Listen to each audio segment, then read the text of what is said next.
Hello again, fellow ZX enthusiasts.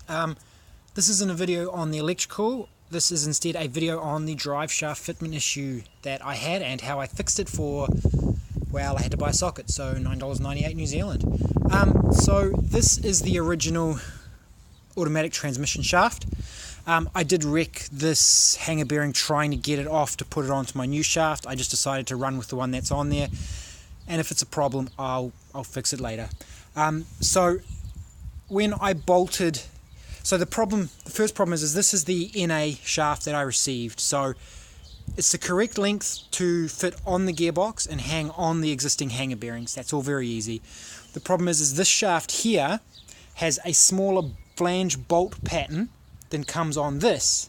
Comes on the automatic transmission front shaft that came off the car.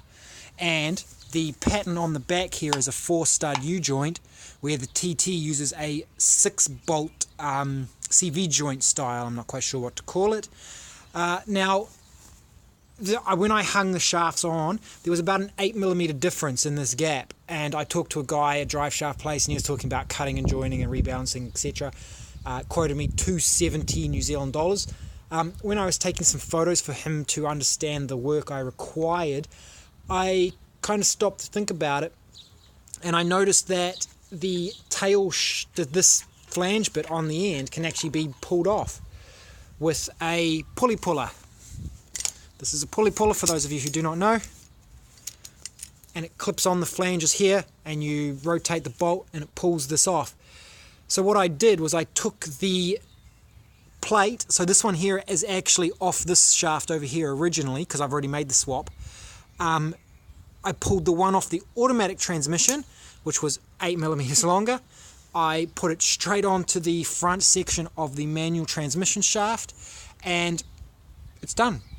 I crawled under there, I put my test bolts in, it's beautiful, bolted shut, no problems at all. So don't pay somebody to modify your shafts, simply take this piece off your existing automatic transmission front shaft and bolt it onto the back of the manual transmission front shaft, so like what I've done there. So, and I'll show you now just so that you believe me.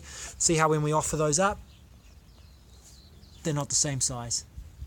If we bring the NA shaft over to this one, which was originally on the shaft that I just showed you, and we get the orientation correct, it will bolt up, and I know it will. There it is, just like that. So yeah, in summary, that's how you save yourself a couple $100 on having somebody cut and join your shafts when you don't have to. All you need is this little tailstock here. I did pick this up from the factory service manuals, and I believe they called it, I can't remember what they called it. Look it up for yourself. It's right at the start in the propeller shaft section. Hope this saves someone else some money, like it did me.